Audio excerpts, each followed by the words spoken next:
International news now.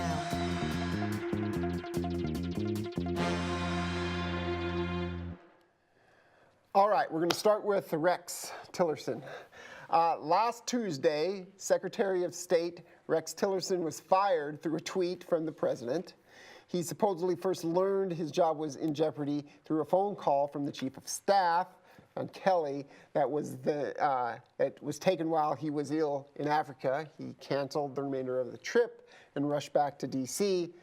and then got fired. Now, while his firing was not a surprise, the timing of the firing was. And so the idea that Rex Tillerson was on thin ice and was about to be out has been in the works for a long time, dating back to kind of the beginning of the Trump administration when, after a few meetings, he called the president a moron. With an expletive in front of it. Oh, that was last summer, I think. Yeah, but Six months into the administration. Not too long into the administration.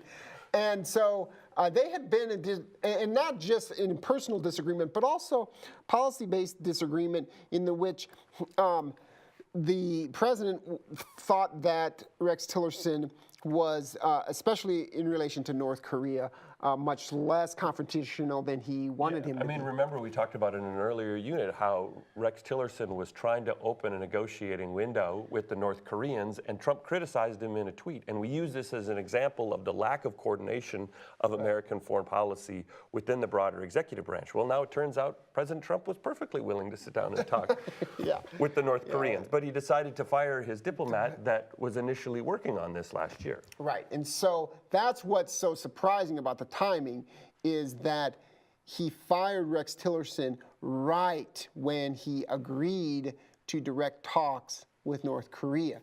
And the irony here, as we just said, is he fired the one person in his administration, the diplomat that has been most engaged in trying to find some more conciliatory and dialogue-centered resolution to the North Korean problem.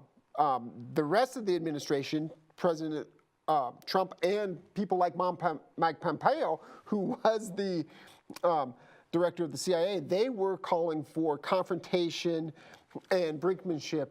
It was Tillerson who was trying to tamp down the rhetoric. And now that there's going to be direct talks, no Tillerson really provides a lot of uncertainty, I would say, to say the least. Plus, the lack, as we'll talk a little bit more, the lack of preparation that President Trump is likely to have going into these talks because of a State Department in disarray is a potential problem.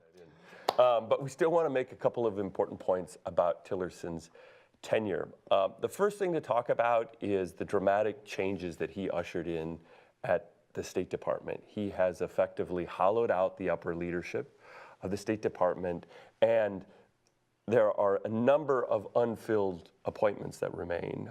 As of 2018, the staff at the State Department has been cut back by about 8%. 6 of the 9 top career positions in the State Department remain unfilled. The department as a whole is broadly demoralized. And we have to remember the role that the State Department, and we should also say, so under his tenure, they didn't fill senior ambassador positions to important allies like South Korea. So the U.S. doesn't have an ally. We don't even have anybody appointed to be an ally or an ambassador to South Korea, Saudi Arabia, Turkey, Belgium, and Jordan. Other important vacancies, and again, there are a number of people who have been nominated that haven't been confirmed by the Senate, and all these names that we're giving right now, there isn't even a nomination on the table. Other important vacancies where no one has been nominated to be an ambassador include Egypt, the European Union, and Sweden. The commentators in the last week or so have been calling his tenure at the State Department a complete disaster and arguing that he may go down as one of the worst secretaries of state ever. And largely the reason is because of what he's done to morale and the talent, the personnel at the State Department. He approached the job largely as the CEO of a private corporation and looked for efficiencies. Didn't hire lots of people, senior staff let go. But the larger challenge here is remember that this is a bureaucracy that's tasked with representing the interests of the United States and the interest of its people to other governments. This isn't a private corporation at all. And so some people are saying that it could take a generation for the leadership. Remember that these senior staffers, this wave of retirements of senior staffers and resignations, these have been people that have been working for the State Department for 20, 25, 30, 35 years. And so there is a huge vacuum in leadership and personnel now at the State Department that'll take a long time to recover from. And this is likely to be one of the legacies, is really the potentially, I don't want to say destruction, but really significant personnel limitations in that department. And it's unclear, I mean, so you could say, well, then this firing was a good thing and Rex Tillerson had to be out, but what's interesting about Tillerson here is a couple things. It's unclear, at least to me, whether Rex Tillerson's approach to the internal organization of the State Department was his idea, or he was taking signals from Trump. It's probably a bit of both. You know, he took a CEO perspective here and was all about efficiencies and cutting, and he was a big skeptic of the enormity of the State Department. But he also was taking a lead from his boss, President Trump, who really de-emphasized the role of the State Department in governance, in foreign policy. Right, and have talked about 30% cuts in the State Department. And so the personnel cuts have followed that desire to reduce its role in the federal budget. But again, I'm going to come back to something, and if we think about the resistance to the cuts at state, both from Democrats and within the president's own party, is the State Department is the principal bureaucratic organization tasked with diplomacy. What's the purpose of diplomacy? To preserve peace, right? You send in the diplomats when you want to find an alternative for war. How do they do that? Well, they build lasting relationships with their foreign counterparts around the world. If you take away that institutional knowledge, it might make it harder to fulfill that function of providing an alternative to war. This is what John McCain and Lindsey Graham were screaming about last year. Exactly. And this is what Jim Mattis said, the Secretary of Defense, when he testified from Congress. If you're going to cut the budget for the State Department, you better give me more guns. Right? And he didn't mean that as a compliment or as give me more funds. He meant it as a critique, saying, look, you're doing damage to U.S. foreign policy. And it's not just about relationships, although that's a big part of it, but expertise, too. You can't ignore that there's a lot of expertise in the State Department that was lost by not filling these positions and by driving out so many senior staff members. And so, but the irony here is there's that Rex Tillerson, and very few people are really sorry to let him go. But then there's the adult in the room, Rex Tillerson. The Rex Tillerson, along with Jim Mattis, who was constantly talking the president out of decisions that they deemed to be too dangerous or, ill thought through, right?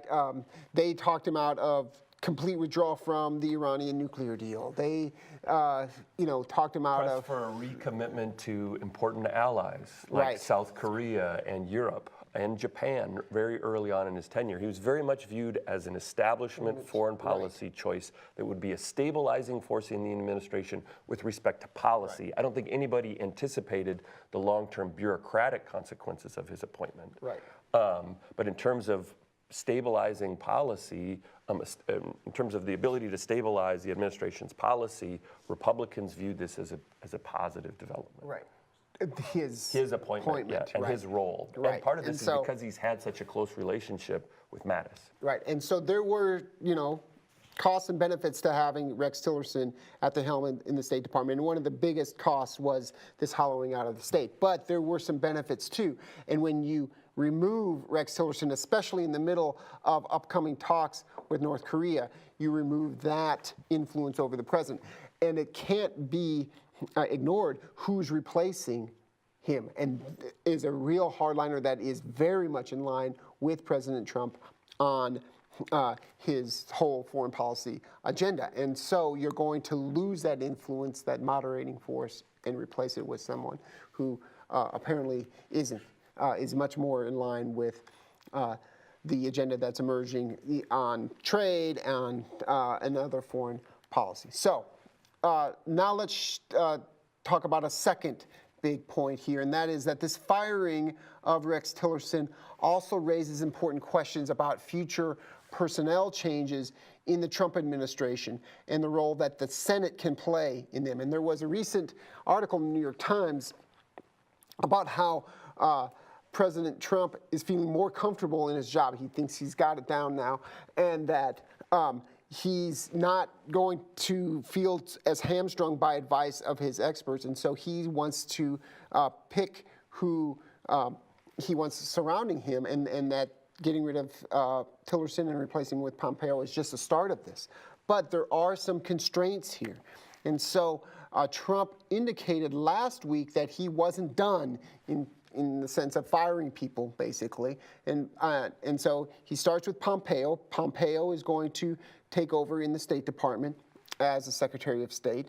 And then President Trump said he's going to nominate the Deputy Director of CIA, Gina Haspel, to take over as the director of that important organization, the Central Intelligence Agency. And this is an important development. She would be the first female director of the CIA, which a lot of people are welcoming, but there's a lot of controversy with this appointment as well.